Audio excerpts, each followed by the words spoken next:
Guys welcome to part B. इसमें हम क्या करने लगे कि प्रिपरेशन फॉर फिजिकल एक्सरसाइज के लिए क्या देनी है।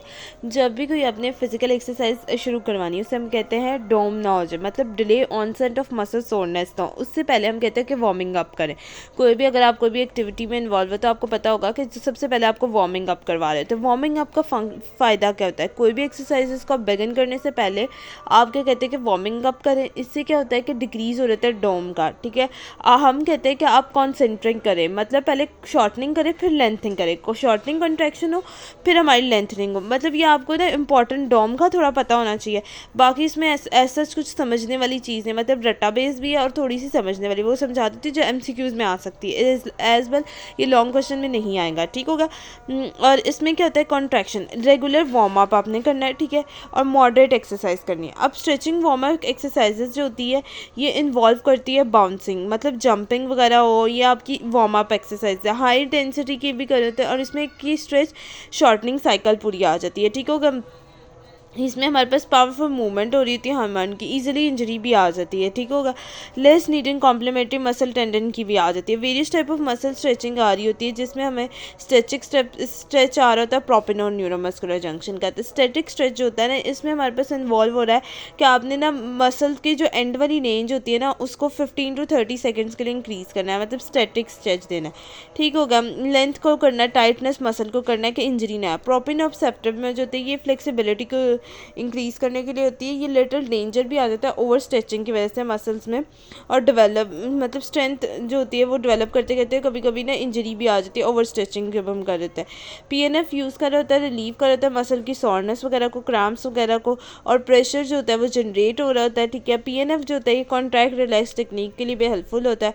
ऑपोजिट मसल को रिलैक्स और दूसरे को कॉन्ट्रैक्ट करना है। रेपिटेटिवली आप ये टेक्निक करें तो ये इसमें क्या होगा कि मोस्ट इफेक्टिव फॉर लेंथनिंग के लिए तो, लेकिन ब्लास्टिक स्ट्रेच आ सकता है रैपिड मूवमेंट करने से लिए, ठीक है। स्पोर्ट्स वगैरह में जब भी इन्वॉल्व होते हैं तो पावर वगैरह तो ये इससे इंक्रीज हम कर रहे होते हैं। बैलेंस ऑफ एक्टिविटी क्या आता है कि एक्टिविटी को बैलेंस करना है।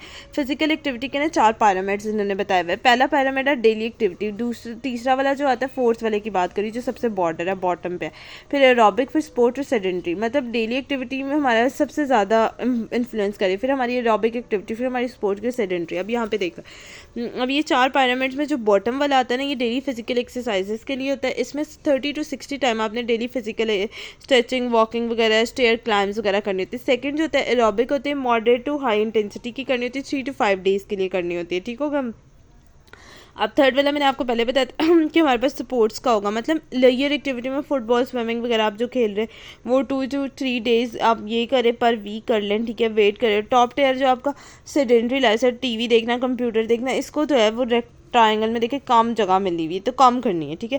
फिर कोई भी एक्सरसाइज आपने प्रोवाइड करनी है, सबसे इंपॉर्टेंट जो है इस चैप्टर में ये है, ठीक है, ये वाला टॉपिक जिस पे आपने एक्सरसाइज की प्रिस्क्रिप्शन में एक फिट फार्मूला यूज़ करना है। फिट से हमारे पास कहते हैं फ्रीक्वेंसी ऑफ एक्सरसाइज, I से इंटेंसिटी, T से टाइप कौन सी है, और E से इंजॉयमेंट कितनी है, ठीक होगा। ये रेगुलर इंटरवल कितनी है, कंफर्टेबल थियरी कितनी है, कितनी इंजॉयमेंट आपको हो रही है, आपको इसके ऊपर जो इफेक्ट बॉडी पे क्या पड़ रहे हैं, वो सारे इस फॉर्मूले के अकॉर्डिंग टू आपने किसी भी को एक्सरसाइज करनी है रिकमेंड। टेबल भी इंपॉर्टेंट है, ये भी आप देख लें एक दफ़ा, कि आप देख लें कि यहाँ पे क्या हो रहा है कि ओकेजनल सेडेंट्री एक्टिविटी है, TV वगैरह देख रहे हो, 2 से 3 वीक पर डे आप स्पोर्ट्स वगैरह कोई खेले, 5 से 6 दिन एक हफ्ते में आपने जो है एरोबिक एक्सरसाइज कोई करनी है। और जो हमारे पास जो आ जाती है डेली एक्टिविटी की या इंसिडेंटल एक्टिविटी की, वो आपके वॉकिंग वगैरह होनी चाहिए और ये स्टेयर्स वगैरह चलना होना चाहिए, ठीक है। और what are the levels of pyramid, ये आपको आ जाते हैं एक्टिविटी ऑफ पायरामिड को इफेक्ट करे, फिजिकल एक्टिविटी ऑफ पायरामिड, ये एज अ क्वेश्चन भी आ सकता है। फिर जनरल फीचर ऑफ प्रिंसिपल की बात करें, ये भी इंपॉर्टेंट है, MCQs के लिहाज से आ सकता है, एज सच लॉन्ग नहीं आएंगे, ठीक है।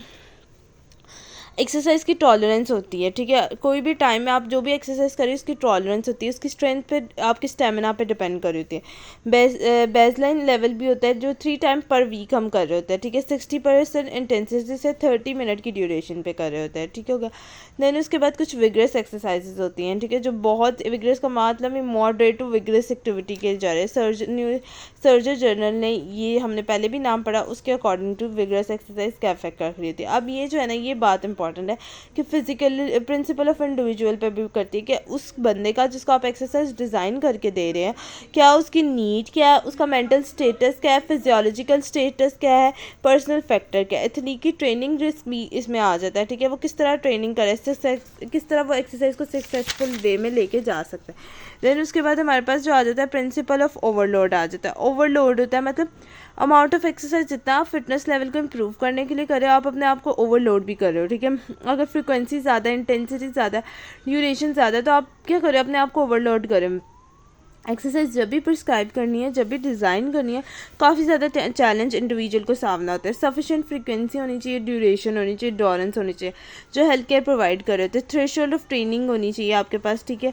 फिर थ्रेशोल्ड में क्या होता है कि एक हार्ट रेट आपके पास आ जाता है, threshold of heart rate maximum 55। Intermediated athlete जो होता है ना उसमें 3 to 5 पर वीक 60% आ जाता है, 75% मैक्सिमम हो रहा है, 40 to 60% एथलीट की परफॉर्मेंस से इंक्रीज हो रहा होता है। फिर 60 to 90% मैक्सिमम हो रहा है, 60 to 20 डे। प्रिंसिपल स्पेसिफिसिटी आ जाता है जो कि हमारे पास रैपिड ट्रेनिंग के लिए जब आप लो रेजिस्टेंट एक्टिविटी कर रहे होते हैं तो आप स्पेसिफिक, इसका प्रिंसिपल ये कि स्पेसिफाई करें। लेकिन देखो जैसे हम लो रेजिस्टेंट एक्टिविटी करें, लॉन्ग डिस्टेंस तक कर सकते हैं, अपनी इंडोरेंस को इंक्रीज़ करें, और जो आप कर रहे हो हाई रेजिस्टेंट वो थोड़े अरसे के लिए करोगे तो लॉजिकली बात है। फिर आता है प्रिंसिपल पीरियडाइजेशन। इसमें क्या होता है कि अवॉइड करनी होती है ओवर ट्रेनिंग।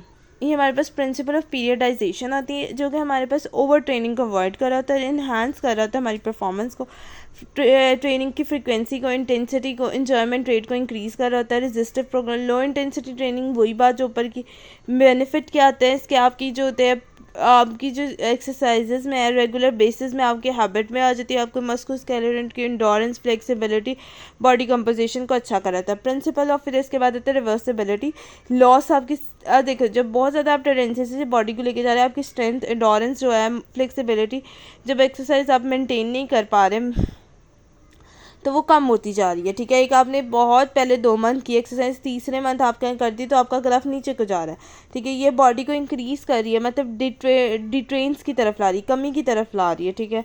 फिर इसके बाद हमारे पास प्रोग्रेशन आती है कि मस्को, जैसे जैसे अगर आप कर रहे हो तो आपका, जब आप कर रहे थे ग्राफ ऊपर को जा रहा था तो आपकी मस्कुलोस्केलेटल स्ट्रेंथ, इंडोरेंस इंक्रीज़ हुई।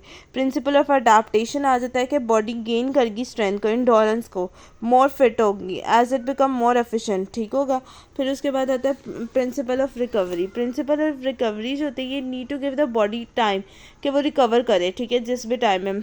इसके लिए आपके डिफरेंट हमने मोटिवेशन सेशन ले रहे होते हैं एथलीट के, ठीक है, और ट्रेनिंग सेशन में भी बता रहे होते हैं और मोटिवेशन दे रहे होते हैं, ठीक होगा। देन उसके बाद हमारे पास आती है exercises that can cause injury. जो एक्सरसाइजेज कॉज कर रहे थे, आप बहुत ज़्यादा ओवर स्ट्रेचिंग कर रहे हो, ठीक है, तो जॉइंट की इंजरी हो जाएगी।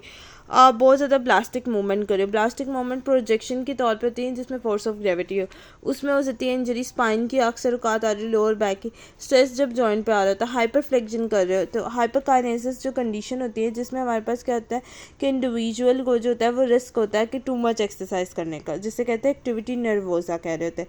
टू लिटल, थोड़ी सी करता है, टू मच करता है तो टू लिटल रेस्ट, वो कहते हैं मैंने थोड़ी रेस्ट करनी है। फिर बल्मोनर नरोसा जो पैथोलॉजी है, ईटिंग डिसऑर्डर होता है जिसमें वो कहते हैं कि नहीं हमने बहुत कम खाना खाना है, हम मोटे हो जाएंगे, ठीक है, जिसकी वजह से जब उनको न्यूट्रिशन नहीं सही मिलेगी, फुट एंकल और नी स्ट्रेस आएगा, ठीक होगा, उनका हैमस्ट्रिंग के ऊपर मसल आएगा, पैथोलॉजिकल डिसऑर्डर आएगा। Special consider before प्रिसाइजिंग exercise promoting, इसमें स्पेशल डिस्क्रिप्शन में ये आता है कि गिवन द रिस्क एसोसिएशन देना पड़ता है, डिवाइस करें कि अपनी जो है वो एक्सरसाइज को किस तरह मेंटेन कर सके। कोई भी आपने प्रिसाइज करनी है एक्सरसाइज प्रोग्राम, स्पेशल कंसिडरेशन रखनी है। इसमें आपने क्या करना है, जिसको भी आप एक्सरसाइज बता रहे हो उसे आप एक्सप्लेन करें कि ये प्रोसीजर मैं आपको करने लगा, इसका पर्पस क्या है, इसके फ़ायदे क्या है, इसके बेनिफिट क्या है, इसके ड्रॉबैक्स क्या है, एक्सक्लूशन क्या है और इंक्लूड क्या है, इसमें एज क्या का इफेक्ट क्या है, fitness training, screening, exercise management of person with chronic disability, उनकी पैथोलॉजिकल एक्सरसाइज डिफरेंट होती है, ठीक है। फिर इंडिविजुअल के रिस्क, अमेरिकन कलीग, स्पोर्ट्स में अनस्टेबल मेडिकल कंडीशन अगर हो या कार्डियोपल्मोनरी या मेटाबॉलिक मसला होने, ठीक है, रिस्क होता है 45। अब देखो अगर एक आदमी उसकी 45 ईयर है, ठीक है, वो ओल्डर है, वुमेन से 55 है, उसको मॉडरेट एक्सरसाइज दें। ये नहीं कि आप उसे यंग वाली एक्सरसाइज कर दें, और यंग इंडिविजुअल है तो ये नहीं कि यंग है तो मैं उसको कोई भी एक्सरसाइज प्रिस्क्राइब कर दूँ। देखिए इसके कॉर्नरी आर्टरी डिजीज़ तो नहीं है, ठीक है। फिजिकल थेरेपिस्ट का काम ये होता है कि वो नीड को देखे पेशेंट की और फिर एक्सरसाइज को रिकमेंड करें। मैन यंगर देन 45 हो, वुमन यंगर हो, ठीक है, 55 हो, और कार्डियोवास्कुलर रिस्क फैक्टर को अवॉइड करें, लिटिल रिस्क आए, ठीक है। फिर जिनको हार्ट के मसले होते हैं ना, तो हॉस्पिटल का उन्होंने लिखी हुई है टेक्निक कि उनको भी चाहिए कि वो जो है उनको सर्टिफिकेट कुछ इस तरह का दे, कार्डियोपल्मोनरी सर्टिफिकेट दे, जिसकी वजह से हमें पता लग जाए कि ये पेशेंट ऐसा है, इसके साथ ये इसको एक्सरसाइज दे सकते हैं, इसका ये हिस्ट्री रही है, ठीक है। देन उसके बाद उसने क्या फिटनेस टेस्ट होता है, ठीक है। Time to recovery, testing of exercise कर रहा होता है, डिस्टेंस एनजीओ वगैरह, चेस्ट पेन आ रही है तो एक्सरसाइज को रोक दे, हेल्थ के प्रोफेशनल और पर्सन को चूज़ करके आप एक्सरसाइज दें, ठीक है। फिर आता है factor influence the maintenance of physical activity, जो फैक्टर इन्फ्लुएंस कर रहे थे फिजिकल है हेल्थ।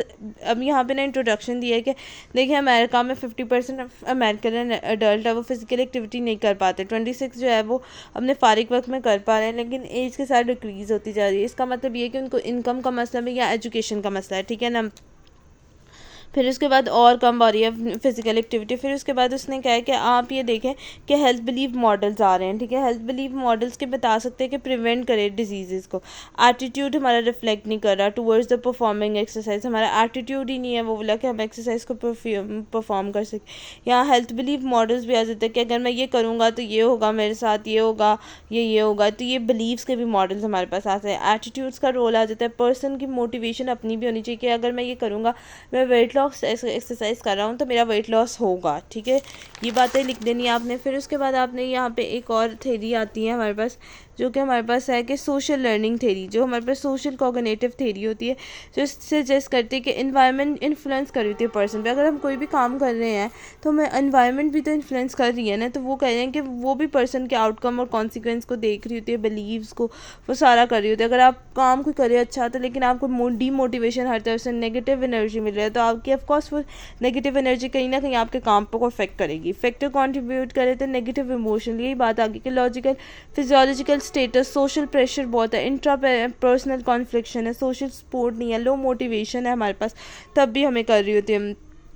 ट्रांसथोरेटिकल मॉडल्स में हमारे पास आता है कि कॉन्टीन्यूसली चेंज हो रहे होता है, ये हमारे पास आ जाता है। प्री कॉन्टेप्शन स्टेज के मतलब गौर करने से पहले आप उसको बताएं कि आपका गोल ये है, ठीक है। थिंक अबाउट योर चेंज, कि आपके अंदर क्या आएगा एक्सरसाइज करने, ये एक्सरसाइज करें। वार्निंग साइन भी उसको पहले बता दें कि ये वार्निंग साइन है, ये फ़ायदे भी हैं, ठीक है। और ये हैव यू ऐसी आपने कोई पास में कोई एक्सरसाइज की है।